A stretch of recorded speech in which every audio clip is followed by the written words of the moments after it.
Tuhan, kita belajar bulan ini tentang forgiveness atau mengampuni. Hari ini saya berikan sebuah subtema yaitu the gift of forgiveness atau hadiah dari yang namanya mengampuni. Jadi dari sebuah hal yang namanya mengampuni sebetulnya ada hal baik, hal luar biasa yang Tuhan taruh di situ untuk dia kerjakan dalam kehidupan setiap pribadi kita orang percaya. Nah, jadi kita harus tahu kebenaran ini supaya pada akhirnya kita berani taat kepada firman Tuhan ini. Ya, jadi saya akan ajak Bapak Ibu Saudara sekalian membuka sebuah ayat Alkitab di dalam surat Efesus pasal yang keempat ayat yang ke-32. Efesus pasal yang keempat ayat yang ke-32. Mari saya ajak kita lihat ayat ini bersama-sama. Lalu saya ajak kita juga membaca ayat ini bersama untuk mendasari pelajaran firman Tuhan pagi hari ini. Sudah ketemu atau sudah bisa terlihat di depan? Ya, mari kita baca ayat ini bersama-sama. 2, 3. Tetapi hendaklah kamu ramah seorang terhadap yang lain, penuh kasih mesra dan saling mengampuni, sebagaimana Allah di dalam Kristus telah mengampuni kamu. Jadi kalimat terakhir bilang begini, sebagaimana Allah di dalam Kristus, ya yang dimaksud adalah Tuhan Yesus, sudah ampuni kita lewat penyerahan dirinya di atas kayu salib.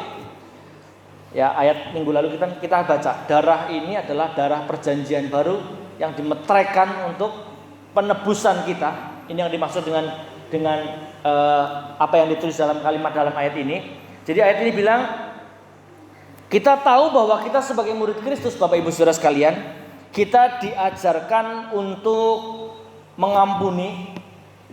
Kita juga diajarkan untuk hidup dalam keadaan yang penuh kasih dan mesra. Ini yang ditulis dalam Efesus pasal 4 tadi. Ya, mari baca.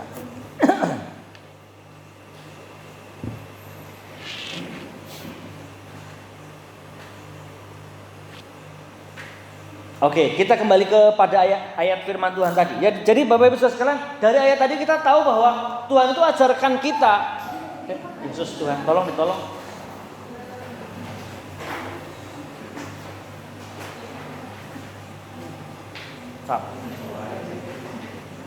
Dibawa ke dalam aja mungkin,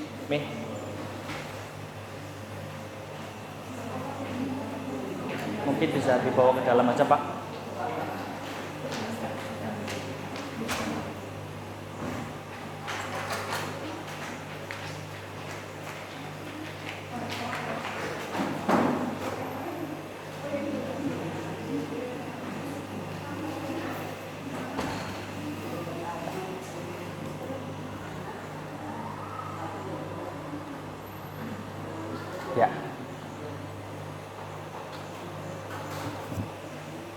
Ya.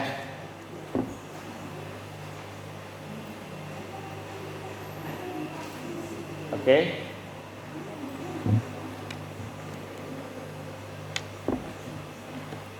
Ya, kita berdoa dulu ya. Sebentar ya. Tuhan tolong setiap hal yang terjadi dalam setiap kami, Tuhan yang pegang kendali. Terus itu Tuhan kuasai setiap hati kami, kuasai ruangan ini, agar Roh Allah, Engkau sendiri yang berdaulat sepenuhnya atas setiap kami, agar kebenaran firman Tuhan boleh sampai kepada setiap hati kami dengan baik. Berkuasalah atas tempat ini Tuhan, berkuasalah atas setiap pribadi kami, hati dan pikiran kami, agar Roh Kudus yang menyucikan setiap hati, pikiran, tindakan, tempat yang kami pakai ini, agar semuanya kembali untuk hormat kemuliaan nama Tuhan. Terpujilah namamu, hadirlah, kuasailah. Hadiratmu ada di tempat ini, di tengah-tengah kami. Dalam nama Yesus kami berdoa dan bersyukur. Haleluya. Amin. Oke Bapak Ibu Saudara sekalian, kita kembali belajar firman Tuhan. Ya, jadi Rasul Paulus saat itu tulis buat jemaat di Efesus bahwa kita harus penuh ramah, kasih, bahkan penuh dengan pengampunan dalam kehidupan kita sebagai murid Kristus. Nah, itu kebenaran, itu yang kebenaran ajarkan bagi hidup kita. gitu ya. Nah, tapi pada kenyataannya Bapak Ibu Saudara sekalian, kita berada dalam situasi yang nggak mudah hari-hari ini. Ya, kita berada dalam situasi yang tidak mudah hari-hari ini. Keadaan yang sulit yang terjadi hari-hari ini kadang membuat sifat dan karakter manusia itu gampang berubah sama kita. Ya, jadi situasi kita kan sekarang situasi yang nggak mudah lah. Ya, iklim pandemi, iklim politik, iklim situasi ekonomi saat ini seringkali gampang membuat yang namanya manusia punya karakter itu berubah sesuai dengan keadaan saat ini. Nah, jadi untuk kita sampai kepada titik di mana seorang murid Kristus harus penuh kasih mesra dan mengampuni, itu bukan hal yang mudah. Karena situasi hari-hari ini Bapak Ibu Saudara sekalian. Nah, ini kenyataan yang diperhadapkan dalam perjalanan kehidupan kita. Semua keadaan di sekitar kita, orang di sekeliling kita seringkali berpotensi untuk jadi sesuatu yang bisa mengganggu hidup kita, bisa jadi halangan, bisa jadi problem buat kehidupan kita. Jadi next Kak. Jadi semua yang dalam kehidupan kita, Bapak Ibu Saudara sekalian, itu gangguan, tekanan, serangan itu bisa jadi peluang kepada kita untuk kita jadi sulit mengampuni. Jadi kita semua harus tahu Bapak Ibu Saudara sekalian. Saya ajak anak-anak muda untuk bantu saya kasih peraga. Kita semua tahu bahwa tanpa kita memahami kebenaran tentang pengampunan atau bersikap sesuai dengan teladan Tuhan Yesus, Bapak Ibu Saudara sekalian, keadaan atau orang di sekitar kita ini, mereka itu bisa jadi peluang untuk kita terganggu. Dan kalau kita tidak ambil kebenaran firman Tuhan jadi teladan hidup kita, keadaan sekeliling kita tuh bisa jadi gangguan yang membuat kita jadi sulit mengampuni. Jadi di situ keputusan kita. Orang itu pergi dan datang di sekitar seluruh kehidupan kita. Seperti inilah gambarannya, ya kurang lebih begitu. Jadi itu harus jadi keputusan kita. Setiap kali ada problem, gangguan atau hal baik terjadi dalam hidup kita, kita harus memutuskan untuk ambil itu atau kita letakkan itu saja. Setiap hari kita jalani hidup kita, Bapak Ibu Saudara sekalian, berapa banyak saudara yang punya seseorang dalam hidup yang bikin frustasi saudara. Saudara, kita semua punya orang dalam hidup yang bikin kita frustasi, dan paling sering yang paling sering bikin frustasi kita biasanya adalah orang yang paling dekat pasangan kita. Pada saat kita sedang frustasi dan kita ambil itu jadi bagian kita sedang ambil itu. Ini frustasi, kita ambil. Orang terdekat bisa jadi bikin kita frustasi. Lalu berapa banyak mungkin dari kita punya teman, rekan, mereka yang bilang mereka adalah sahabat kita, tiba-tiba mereka nuduh kita nggak sesuai dengan apa yang kita lakukan. Pada saat kita merasa dituduh dan kita ambil itu jadi bagian kita, itu seperti kita ngambil itu, ini tuduhan mereka sama kita ambil jadi beban kita. Lalu ada orang-orang yang dalam hidup kita tuh berusaha melawan kita, Bapak Ibu Saudara sekalian. Mereka menyalahkan kita atas keadaan buruk kita. Lalu kita berpikir bahwa memang benar sebuah keadaan buruk terjadi karena kita. Pada saat kita sedang berpikir itu, kita ambil itu jadi bagian kita. Mereka nyalahkan kita, mereka bikin kita frustasi. Sampai ya, tunggu sebentar. Ada beberapa orang dari kita, mereka bilang mereka katanya mengasihi kita, mereka katanya berdoa untuk kita, mereka katanya mengasihi kita, tapi ketika kita melakukan sesuatu yang salah, mereka berbalik menyalahkan kita. Ketika kita anggap mereka menyalahkan kita sedang ambil itu jadi beban kita. Lalu ada orang-orang yang ada dalam hidup kita pakai topeng. Mereka berpura-pura baik kepada kita. Mereka seolah-olah menangis dan tertawa bersama kita, tapi sebetulnya mereka nggak sesuai dengan yang mereka tunjukkan kepada kita. Dan saat kita anggap itu ada, maka kita sedang ambil itu jadi bagian kita. Hidup kita jadi makin berat. Banyak orang yang frustasi. Lalu satu lagi, Ada orang-orang yang dengan sengaja atau tidak sengaja melakukan sesuatu yang tidak baik kepada kita. Dan kita tahu itu. Orang-orang yang melakukan yang tidak baik kepada kita itu, mereka bersikap seolah-olah mereka nggak melakukan itu sama kita. Mereka membodohi kita. Pada saat itu semua kita ambil. Sebetulnya hidup kita itu sedang seperti ini. Beban itu sedang banyak sekali di kita. Orang yang bikin frustasi, orang yang menyalahkan kita, orang yang berpura-pura pada kita anggap itu semua jadi bagian kita. Maka ini yang terjadi sebetulnya. Kelihatannya hidup kita sehari-hari dalam keadaan yang biasa, tapi sebetulnya kita sedang dalam keadaan seperti ini, Bapak Ibu Saudara sekalian. Dan ketika pada akhirnya Bapak Ibu Saudara sekalian, yang namanya manusia itu suatu saat di suatu titik tertentu mereka akan pernah mengecewakan kita.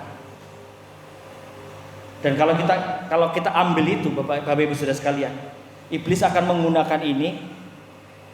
menggunakan semua keadaan yang kita ambil ini beneran berat ini. Karena ada yang ngisi pakai batu tadi. Tapi izin, Om tak isi batu ya. Oh iya, enggak apa-apa. Nah, ini saya cuma pengen gambarin aja. Ketika ada orang yang bikin kita frustasi, orang yang membodohi kita dan kita anggap itu, orang yang menyalahkan kita dan kita ambil itu, semua keadaan itu iblis gunakan sebagai sebuah pintu untuk kita tidak mudah untuk mengampuni. Satu persatu semua keadaan itu akan membuat kita jadi hidup di dalamnya, Bapak Ibu Saudara sekalian. Jadi ini bikin kita jadi nyaman. Ini bikin kita jadi susah bangun hubungan. Jadi ketika kita mau angkat tangan, kenapa kita saat kita menyembah Tuhan rasanya berat dengan hadirat Tuhan. Mau angkat haleluya. Kenapa? Karena ada beban ini loh. Kita anggap orang yang bikin frustasi kita tuh ada dalam hidup kita, nggak kita lepaskan. Orang yang nyalakan kita taruh dalam hidup kita, nggak kita lepaskan. Jadi ketika kita mau menyembah Tuhan, kita mau angkat tangan, rasanya berat, nggak bisa terhubung dengan Tuhan. Lama-lama, kalau kita nggak lepaskan itu, kita akan hidup di dalam sini. Kita akan pergi kemanapun dengan membawa ini. Kita sampai nyaman dengan ini, lalu akhirnya tinggal di sini dengan semua keadaan orang-orang yang meninggalkan jejak luka dalam hidup ini. Jadi pada saat kita sedang mau mencoba membangun hubungan dengan Tuhan, jadi rasanya pun berat karena semuanya ada di dalam hidup ini. Jadi dari situ Bapak Ibu Saudara sekalian, itu yang saya sebut yang namanya memaafkan, mengampuni itu adalah sebuah keputusan. Kalau kita tidak memutuskan untuk mengampuni, maka ini yang terjadi dalam hidup kita. Kalau orang sudah dalam keadaan beban seperti ini, mau melangkah juga berat, mau melakukan apapun berat, mau mengerjakan apapun berat, karena ada beban yang gandol ini loh. Ini berat sekali. Ini gambaran kalau kita hidup dalam keadaan yang tidak mengampuni. Ini yang terjadi hal yang seperti ini. Orang mungkin sudah lupa yang dia lakukan sama kita. Mungkin sudah 10 tahun yang lalu, tetapi kita masih terus bawa ini. Orang mungkin nyakiti kita mungkin sudah 20 tahun yang lalu, tapi kita tidak mengampuni. Itu seperti kita sedang bawa itu terus kemana-mana. Akhirnya kita tidak bisa melakukan apapun. Jadi kita harus memutuskan untuk ini harus mengampuni. Mengampuni itu keputusan. Gak bisa saudara minta tolong orang untuk mengampuni. Ini keputusan kita harus meletakkan itu.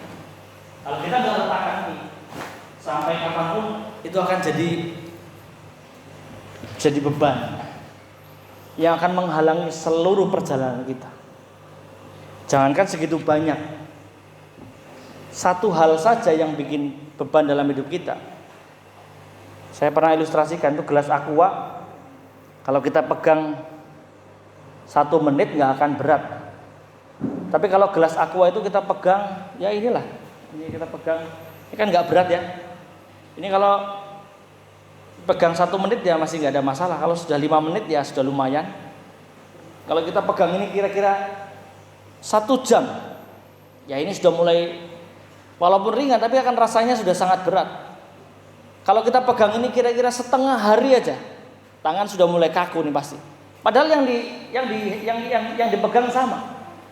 Lalu kita pegang ini seharian, apa yang terjadi? Ya, tangan sudah bisa kaku itu satu hari. Apalagi kalau kita pegang itu sampai bertahun-tahun. Luka yang dibuat orang, sakit hati yang orang buat itu mungkin kecil, tapi lamanya kita handle itu, kita pegang itu akan membuat kita jadi tidak bisa bergerak.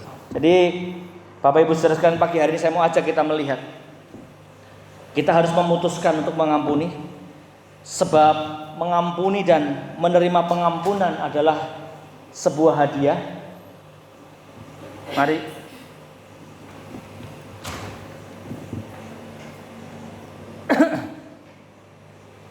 ya. Dan saya rindu pagi hari ini Bapak Ibu saudara sekalian, kita semua tahu dan belajar tentang ada berkat, ada hadiah dari mengampuni orang lain. Yang pertama Bapak Ibu saudara sekalian, kenapa kita harus mengampuni? Apa hadiah dari mengampuni? Jadi yang pertama adalah ini. Pengampunan itu adalah disiplin rohani bagi setiap murid Kristus. Coba baca sama-sama kalimat ini 2, 3. Pengampunan adalah disiplin rohani bagi setiap murid Kristus. Minggu lalu kita belajar tentang kisahnya Petrus, Bapak Ibu saudara sekalian, dalam Matius pasal 18 ayat yang ke-21. Kan kita belajar tuh tentang Petrus. Petrus tanya sama Tuhan. Petrus datang kepada Tuhan Yesus, dia tanya begini, Tuhan, sampai berapa kali sih aku harus mengampuni saudaraku jika ia berbuat dosa terhadap aku? Apakah sampai 7 kali? Ayat yang ke-22 bilang, bukan 7 kali, melainkan sampai 70 kali 7. Ini sebetulnya bukan hanya soal hitungan saja. Ya, ada beberapa orang menafsirkan ini hitungan. Ya, nanti kita coba lihat kalau itu hitungan jadi berapa. Tapi inti dari apa yang Tuhan Yesus sampaikan itu begini, kita tidak bisa menjadi seorang Kristen yang benar, yang baik tanpa kita mengampuni. Sudah, kalau kita mau disebut sebagai murid Kristus, maka mengampuni ini sudah harus jadi bagian kita. Kita tidak akan pernah bisa menjadi seorang yang disebut sebagai Kristen atau murid Kristus tanpa kita mengampuni. Ini seperti sebuah fondasi rumah. Ya saudara, kalau bangun rumah, kan kita kan maunya fondasinya harus kokoh, harus kuat, harus tertancap dalam supaya bangunannya kuat. Jadi mengampuni itu sudah sebagai fondasi kita. Kita tidak akan bisa disebut sebagai seorang murid Kristus tanpa kita mengampuni. Hari-hari ini Bapak Ibu saudara sekalian, saudara menyadari atau tidak,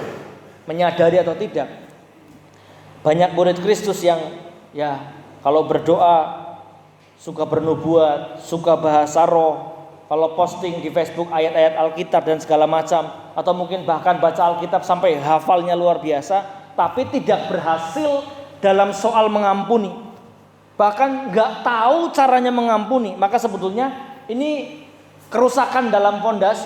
Sebab seorang Kristen yang disebut sebagai murid Kristus itu tidak harus punya kehidupan yang bisa mengampuni. Jadi seringkali Bapak Ibu saudara sekalian, bagi kita mengampuni itu hanya sekedar prinsip saja, bukan hal yang perlu dipraktekkan gitu ya. Kadang-kadang kita berpikir seperti itu. Ya, kita tahu bahwa orang Kristen harus mengampuni, kita tahu, tapi nggak pernah kita mau lakukan itu. Ketika kata mengampuni itu kedengarannya indah, tapi tidak pernah bisa kita lakukan dalam hidup, maka sebetulnya itu hanya sekedar teori saja. Bahkan Bapak Ibu saudara sekalian, ada yang merasa bahwa gini, oke, pengampunan itu memang harus saya lakukan. Pengampunan itu memang indah, tapi kalau untuk dia enggak lah. Ada yang bisa merasa begitu. Pengampunan itu baik, pengampunan itu indah, pengampunan itu teladan hidup Yesus, tapi kalau untuk dia enggak lah. Kalau Tuhan ngampuni dia ya silakan. Kalau saya enggak dulu lah. Ada keadaan kita yang sampai ada di titik itu Bapak Ibu saudara sekalian. Ada orang-orang yang bagi kita dalam pemikiran kita tuh di luar kriteria untuk diampuni. Kalau yang lain itu bolehlah saya ampuni. Tapi kalau yang satu itu, Oh enggak dulu. Pokoknya kalau enggak dia dulu yang datang sama saya minta maaf, tidak akan pernah saya ampuni. Jadi ada keadaan seperti itu. Bapak Ibu Saudara sekalian, ketika Petrus bertanya berapa kali harus mengampuni saudara, Tuhan Yesus itu memberikan jawaban bukan sekedar soal hitung-hitungan, tetapi kalau mau dipikir dengan hitungan juga boleh lah. Padahal sebetulnya yang digambarkan oleh Tuhan Yesus adalah bahwa mengampuni adalah sebuah disiplin rohani bagi setiap murid Kristus. Sekarang coba kalau kita mau bicaranya hitung-hitungan. Oke, anggaplah berapa tadi? 70 kali 7 kali gitulah ya. Kita yang paling sederhana sering ditelaah itu 70 kali 7 itu 490. Ayat itu enggak nulis itu entah untuk satu orang kah segitu, apa setahun, apa sehari, enggak ditulis. Ya, tapi anggaplah itu 490 kali sehari. Berarti kalau dikali 30 hari itu berapa? 14.700 satu bulan. Kali lagi 12 bulan satu tahun itu sekitar 176.400. Itu satu tahun. Kali lagi usia kita sekarang. Jadi kalau usia kita sekarang yang paling muda lah, jangan paling tua. Kalau paling tua jelas banyak banget. Yang paling muda kira-kira di sini Jojo. Anggaplah 176.400 kali 5 saja sudah banyak lah pokoknya. Nah, sekarang pertanyaannya begini. Anggaplah 176.400 dalam waktu setahun kita harus mengampuni orang. Kalau pengampunan adalah disiplin rohani setiap murid Kristus, saya mau tanya, coba cek setiap kita dalam setahun berapa kali kita mengampuni. Coba saudara renungkan. Kalau ini disiplin rohani kita 176.400, anggaplah Tuhan Yesus maksudnya seperti itu. Saudara coba renungkan, dalam satu tahun kita sudah ngampuni berapa kali? 1, 2, 3. Saya sampai lupa siapa ya yang terakhir saya ampuni gitu. Nah, jadi Bapak Ibu Saudara sekalian, pengampunan adalah disiplin rohani. Yang namanya disiplin pasti nggak mudah. Disiplin itu pasti nggak enak. Kalau ada yang bilang, oh pengampunan itu hal yang indah, pengampunan itu hal yang manis, enggak. Pengampunan itu keras, pengampunan itu berat, pengampunan itu butuh kerja keras, pengampunan itu menyedihkan. Kalau kita mau benar-benar menjadi murid Kristus itu bicara soal pengampunan bukan hal yang mudah. Ngampuni itu hal yang sangat berat, hal yang membayangkan saja sudah sangat menyedihkan. Membayangkan orang yang mau kita ampuni saja rasanya, aduh, gak bisa kayaknya Tuhan. Baru ingat batang hidungnya separuh aja udah gak enak rasanya. Apalagi kalau wajahnya tergambar sepenuhnya, apalagi kalau adab-arab. Gak. Jadi pengampunan itu sebuah disiplin. Yang namanya disiplin pasti butuh kerja keras. Yang namanya pengampunan itu adalah sebuah perasaan berkecamuk dalam hati. Hati kita yang berusaha mengalahkan kebencian di hati. Pengampunan adalah sebuah sikap yang konstan untuk merelakan kedagingan kita untuk dikalahkan lagi dan lagi dan lagi dan lagi. Itu pengampunan. Jadi kalau ada orang yang gampang ampuni aja kok nggak masalah, saya tidak yakin kalau itu sungguh-sungguh jadi sebuah pengampunan. Sebab pengampunan itu butuh kerja keras. Pengampunan itu butuh seluruh hati kita harus kita relakan demi kita mengampuni orang lain. Lukas 17 ayat 3 dan ayat yang keempat. Coba lihat sama-sama. Lukas 17 ayat 3 dan ayat yang keempat.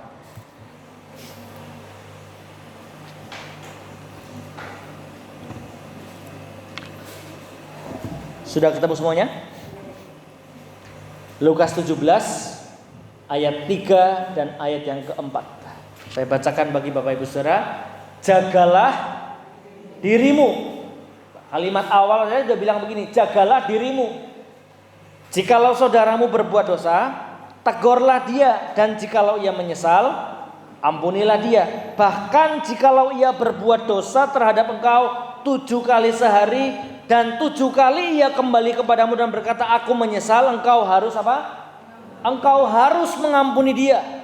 Kalimat ini memberitahu kepada kita, di awal kalimat tadi bilang begini, jagalah dirimu. Jadi ketika kita memutuskan untuk mengampuni, sebetulnya itu sedang mendisiplin diri kita sendiri. Itu bukan mendisiplin orang lain. Ketika saudara mengampuni orang, bukan orang lain yang sedang kita disiplin. Kita sebetulnya sedang mendisiplin diri kita sendiri. Kita sedang memaksa diri kita untuk kita taat kepada kebenaran. Kita sedang memaksa diri kita untuk tunduk kepada keteladanan kehidupan Tuhan Yesus. Jadi Bapak Ibu Saudara sekalian, pengampunan adalah disiplin rohani bagi setiap kita orang-orang percaya.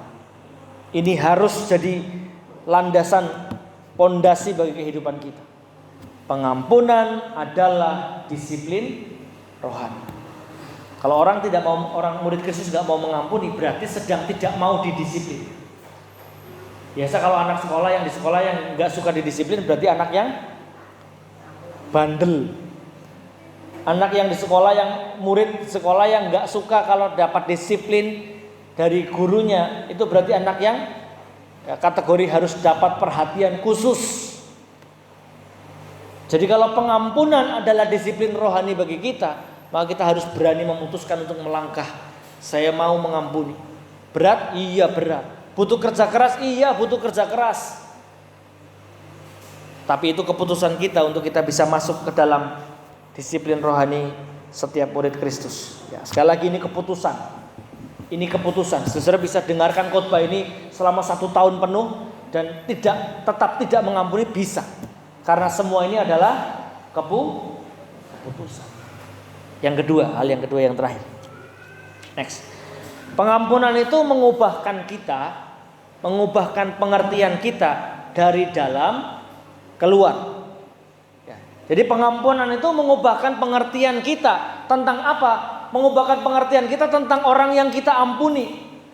Mengubahkan gambar orang yang kita ampuni. Tadinya orang yang membuat kita marah, orang yang membuat kita kecewa, orang yang membuat kita sakit hati, orang yang membuat kita kepahitan, kita punya gambar dalam pikiran kita adalah orang itu jahat, orang itu nggak baik. Itu gambar yang tercipta dalam pikiran kita. Ketika ada orang yang berusaha mengecewakan kita, bikin kita pahit, bikin kita sakit hati, gambar yang tercipta di benak kita adalah orang itu jahat, orang itu nggak baik. Orang itu buat saya bikin lemah hidup saya. Orang itu menghambat perjalanan hidup saya. Itu gambar yang tercipta ketika kita dapat perlakuan yang tidak baik dari orang lain. Tapi poin yang kedua, saya mau ajak kita mengerti bahwa begini, ketika kita memutuskan untuk mengampuni, maka itu mengubahkan pengertian kita dari dalam keluar. Gambarnya orang yang tadinya bikin kita pahit, di mana gambar di dalam benak kita dia adalah orang jahat, ketika kita mengampuni, maka gambar dia sudah berubah. Gambaran orang yang bikin kita tidak bisa mengampuni tidak akan bisa berubah kalau itu tidak datang dari keputusan kita yang dari dalam. Jadi Bapak Ibu Saudara sekalian, ketika kita memutuskan untuk mengampuni, itu sebetulnya akan buat kita sadar bahwa semua beban yang membuat kita tidak mengampuni itu menghambat kita sebetulnya.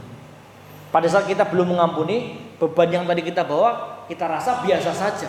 Tapi makin hari makin berat dan makin kita jadi bebal hati, makin kita tidak bisa bergerak, tidak bisa berhubungan dengan Tuhan, nggak bisa berhubungan dengan orang lain. Tapi ketika kita memutuskan untuk mengampuni itu, Bapak Ibu Saudara sekalian, kita baru sadar bahwa oh ternyata ini loh, gara-gara ini aku hidup jadi gak bebas, gara-gara ini aku nyembah jadi gak nyambung sama Tuhan, gara-gara ini aku mau ketemu sama orang jadi menghindar terus, gara-gara ini aku mau pertemuan di gereja lalu mikir kalau ada orang itu aku gak mau datang pagi, datangnya sore aja lah. Kalau dia datang pagi sore, aku datangnya di KTB aja lah. Kalau di KTP dia juga datang, sudah pray. Itu yang membuat hambatan dalam kita punya hubungan baik dengan Tuhan maupun dengan sesama. Jadi ketika kita sedang tidak mengampuni, ayat yang tadi awal bilang begini, kita diampuni, kita mengampuni karena sebelumnya Tuhan sudah mengampuni kita dulu. Jadi sebetulnya ketika kita sedang tidak mengampuni, sebetulnya kita sedang mengamini bahwa kita pun pasti tidak diampuni. Karena kan ayatnya bilang begitu. Kamu mengampuni karena Tuhan sudah lebih dulu mengampuni. Maka ketika kita tidak mengampuni secara tidak sadar, sebetulnya kita sedang mengamini bahwa saya juga nggak diampuni berarti. Jadi ketika kita mengampuni, ini mengubah pengertian kita dari dalam keluar. Lukas pasal 6 ayat 37 dan ayat 38. Mari saya ajak kita lihat ayat ini. Coba dibuka, Kak. Lukas pasal yang ke-6 ayat yang ke-37 dan ayat yang ke-38. Saudara, ayat 38, Kak, 38 dulu. Oke, ayat ini sering kita baca Bapak Ibu Saudara sekalian. Ayat ini biasa dibawakan kalau kita mau apa? Kan, hafal kan? Kita mau apa? Persembahan. Ayat ini selalu dibacakan. Ayat ini bilang, berilah dan kamu akan diberi suatu takaran yang baik, yang dipadatkan, yang digoncang dan yang tumpah keluar akan dicurahkan ke dalam ribaanmu. Sebab ukuran yang kamu pakai untuk mengukur akan diukurkan kepadamu. Ini menjadi dasar gereja-gereja kalau khotbah tentang persembahan. Jadi maksudnya supaya kamu kasih yang banyak, supaya dapat yang banyak. Padahal konteks ayat ini bukan itu. Coba lihat ayat sebelumnya, ayat yang 37. Coba lihat sama-sama. Ayat yang ke-37 itu tulis begini, janganlah kamu menghakimi, maka kamu pun tidak akan dihakimi. Dan janganlah kamu menghukum, maka kamu pun tidak akan dihukum. Ampunilah dan kamu akan diampuni. Baru muncul ayat tadi, suatu takaran yang baik. Itu artinya ketika kamu menghakimi, ketika kamu tidak menghakimi, maka takaran tidak menghakimi itu akan diberikan kepada kamu. Maka ketika kamu menghakimi, takaran menghakimi itu pun akan diukurkan kepadamu. Ketika kamu tidak mengampuni, takaran tidak mengampuni itu akan diukurkan kepadamu, kamu tidak akan diampuni. Jadi ayat ini bukan bicara tentang persembahan. Saudara, kita harus mulai luruskan ini. Saya percaya Tuhan memberkati kita dengan caranya Tuhan yang luar biasa, tapi tidak pernah Dia ngajar kita untuk mancing Tuhan. Jadi ini bukan ayat tentang persembahan. Baca ayat sebelumnya. Ini tentang kalau kita menghakimi, kalau kita menghukum, kalau kita tidak mengampuni, maka takaran menghakimi, menghukum dan tidak mengampuni itu akan diukurkan kepada kita, akan ditakarkan. Seberapa banyak kita tidak mengampuni, segitu juga kita tidak akan diampuni. Seberapa banyak kita menghakimi orang lain, segitu juga takaran kita akan dihakimi. Tapi ketika kita kasih takaran anugerah kasih sama orang lain, maka takaran anugerah dan kasih itu pun akan diberikan kepada kita. Nah, ketika kita mengampuni, pengertian ini akan mengubahkan kita dari dalam keluar. Ketika kita memutuskan untuk mengampuni, maka di saat itu juga ayat tadi bilang, takaran itu akan ditakarkan juga kepadamu. Bahkan bukannya ditakarkan, dipadatkan, digoncangkan, yang tumpah keluar akan dimasukkan ke dalam ribaanmu. Ini bicara soal menghakimi, menghukum, dan tidak mengampuni.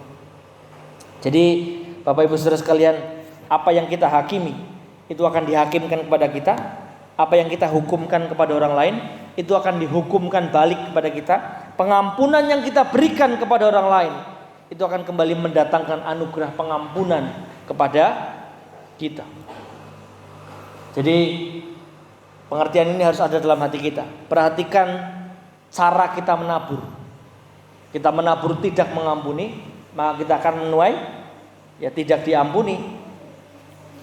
Kita tabur penghakiman, kita tabur ketidak mengampuni, kita akan menuai itu.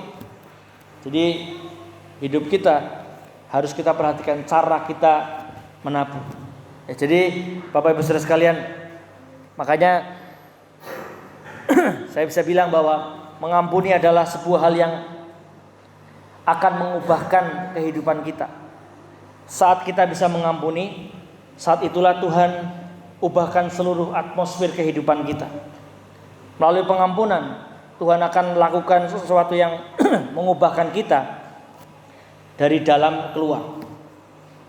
Pengampunan itu bukan mengubahkan kita dari luar ke dalam. Pengampunan itu harus dimulai dari dalam. Kita tidak bisa nunggu orang lain untuk dia harus bersikap baik dulu sama kita baru kita bisa mengampuni, nggak bisa. Karena itu harus dimulai dari dalam kita. Sampai kapanpun saudara nggak akan bisa menutup ini. Kamu mau nggak sih tak ampuni? Kalau kamu mau tak ampuni, kamu harus bersikap baik dulu sama saya. Bisa nggak begitu Bapak Ibu Saudara? Nggak akan pernah bisa. Karena itu semua harus dimulai dari dalam. Kita harus berani memutuskan, mengubahkan pengertian kita dari dalam. Berdasarkan apa? Berdasarkan firman Tuhan tadi, apa yang kita ukurkan akan diukurkan kepada kita. Apa yang kita takar buat orang lain akan ditakarkan kepada kita. Maka dalam hal pengampunan, beranilah memutuskan untuk mengampuni. Maka anugerah pengampunan dari Tuhan itu pasti akan diberikan, dicurahkan dalam setiap kehidupan kita. Saudara tahu, saya bersaksi sekitar 3 tahun yang lalu ada sebuah kemelut, ada sebuah prahara atau kemelut yang terjadi dalam keluarga kami. Sekitar 3 tahun yang lalu mungkin, waktu almarhum masih hidup, papi masih hidup, 3 tahun atau 4 tahun yang lalu.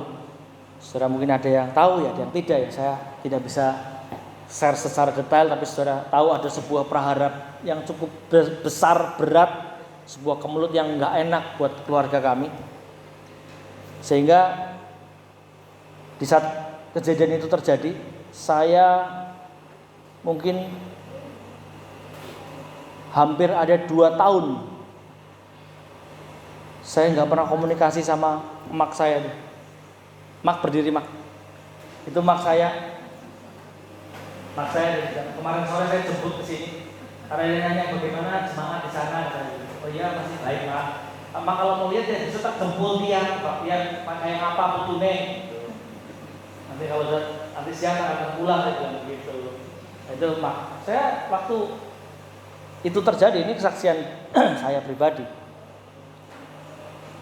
Entah dengan dasar apa, entah dengan alasan apa, entah dengan sebuah kalimat apa yang saya terima mungkin ya. Saya sekitar 2 tahun gak pernah komunikasi sama mak. Ya mak, ada 2 tahun lebih. Gitu. Saya hanya merasa, saya ingat ini alasan yang paling besar buat saya seperti itu. Kok mak ini kan mak saya. Kenapa mak saya kok nggak bela saya? Jadi yang membuat saya jadi sudahlah, berarti saya nggak bisa berharap sama mak saya sendiri. Waktu itu saya berpikir begitu. Jadi selama hampir 2 tahun mungkin saya nggak komunikasi sama mak sama sekali, sama saya, adiknya mami saya almarhum juga enggak. Baik ii saya juga sama sekali saya nggak pernah komunikasi 2 tahun. Saya sempat berpikir, aduh, kok saya punya keluarga ini ya cuma ini di Jawa. Maksudnya keluarga yang secara lahir. Ya, kalau keluarga saudara bapak ibu saya semua di sini. Saudara saya. Tapi secara lahir keluarga saya cuma ini. Tapi kok ini nggak bela saya? Saya rasanya aduh. Dalam hati ini rasanya menghadapi kemelut ini sendiri. Saya paling tua. Jadi adik-adik saya kalau saya tanya ya balik sama saya lagi begitu ya. Karena saya paling besar, paling tua. Begitu. Tapi selang 2 tahun kemudian saya terus merenungkan tentang hal ini bahwa keadaan seperti ini saya nggak komunikasi ini sudah jadi akar untuk saya jadi nantinya bisa jadi tidak mengampuni, dan ini akan jadi penghambat dalam pelayanan yang Tuhan percayakan. Maka dengan sadar saya datang ke sana. Saudara kalau ingat mungkin 2 tahun yang lalu saya posting foto, saudara mungkin ingat lah, saya posting foto sama mak sama saya hari itu pertama kali setelah 2 tahun lebih saya nggak pernah ketemu sama mak. Mak ada di sini sekarang. Karena saya sadar kalau saya tidak melangkahkan kaki untuk mengampuni. Ini akan bukan merusak orang lain, enggak merusak mak saya, enggak. Saya enggak akan rusak. Yang rusak siapa? Diri saya yang rusak sendiri. Itu akan menghambat apa yang Tuhan percayakan. Itu akan menghambat segala hal yang Tuhan mau kerjakan dalam kehidupan saya pribadi. Maka saya berani memutuskan, saya putuskan enggak. Ini kalau saya enggak bersihkan ini, maka jalan luar biasa yang Tuhan sediakan untuk saya nikmati nanti enggak akan pernah bisa terjadi. Ini kesaksian pribadi Bapak Ibu Saudara sekalian. Tapi biarlah ini menjadi dorongan bagi kita semua. Ya, sekali lagi saya sampaikan bahwa kita bisa dengar khotbah ini berulang-ulang selama puluhan tahun, tapi kalau kita tidak pernah mau memutuskan untuk mengampuni, maka hidup kita tidak akan pernah diubahkan. Kita tidak akan pernah mengalami perkara-perkara ajaib yang memang sudah Tuhan siapkan untuk kita nikmati. Kepercayaan-kepercayaan besar yang Tuhan sudah mau biarkan kita jalani dalam hidup tidak akan pernah sampai kalau satu hal ini mengampuni. Kan minggu lalu kita belajar, kalau kamu datang berdoa kepada Tuhan, minta sesuatu kepada Tuhan, kalau ada barang sesuatu dalam hatimu tentang saudaramu yang belum kamu ampuni, maka datang dulu ke sana. Berarti untuk jawaban doa pun Tuhan mau didasari dulu dengan kita bisa mengampuni. Puji Tuhan, Tuhan Yesus memberkati. Mari kita bangkit berdiri bersama-sama.